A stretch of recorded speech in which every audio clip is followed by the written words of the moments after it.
Yeah, last night at the business meeting, it just came up that one of the monks had gone into the kitchen in the morning, and there was only one person helping with the breakfast cleanup, which gave a bit of a chuckle because it was when there's like 10 to 12 people around, it's just one person in there.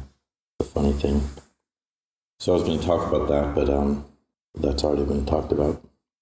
And I was thinking, though, that it's helpful to kind of call attention to a tendency of how something like that happens in our own minds. And when we just aren't really aware that we're not paying attention to what needs to be done, and how often and easy it is to let our minds drift into that state. Often it is that I find with myself when something like that happens, it's really an underlying hindrance or something that isn't really a wholesome tendency in the mind, and it's leading me to kind of just have a sense of not really wanting to go do something, even though I'm not quite aware that there's something that I don't want to be doing. It's just kind of that holding back and engaging in conversation, or maybe sometimes it's more like getting involved in something. This is quite easy for myself, that I see just doing something that isn't quite at the right time to do it, and there's something else that's more important for us to be doing. But I find that often is a mindfulness practice. It's often really that we're not paying attention to our bodies, at least for my own experience. That's where it's from. It's a distraction. It's a sense that like I'm not really aware of what's appropriate. But when I'm paying attention, that sense of sati is paired with sampajanya, so it's kind of also a sense of what's right now. What's the right thing to be doing. So, I mean, just as an exercise, just right now, are how many of us just listening to this are aware of our bodies while we're listening to me talking, just aware of that experience of having a body. When we come home to that with mindfulness and clear comprehension, with that sense of what's appropriate to be paying attention to, then things tend to fall into place. We don't feel so confused.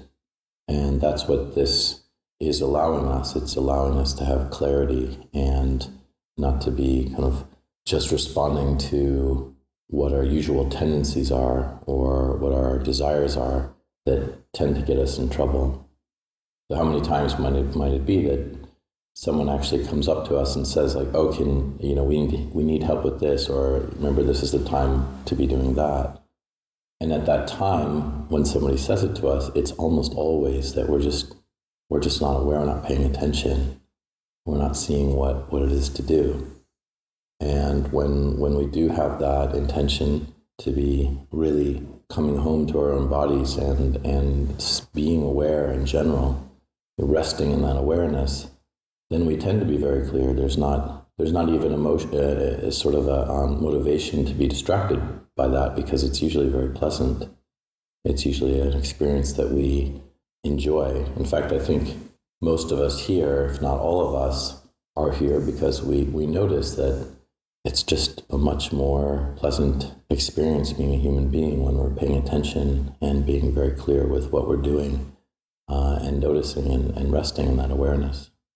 So sometimes we can hear this, which is important, to do something that is expected. It's understood as a way to support the community, a way to support our practice and others' practice, like going and helping and cleaning up when it's time to do so. But also, if we're clear about what we're actually doing with our spiritual life, then that kind of sense of I have to be somewhere at a certain time, that disappears, because we already know that, we already are aware of that, because we're very clear. There's not confusion or delusion, or we're not overwhelmed by our desire to distract ourselves. So in addition to knowing that there are these things to do, there's also our spiritual life and how we can really encourage ourselves in how we can kind of move our lives in the right direction, so that kind of confusion around what's the right thing to be doing, it doesn't even arise. You're wrong.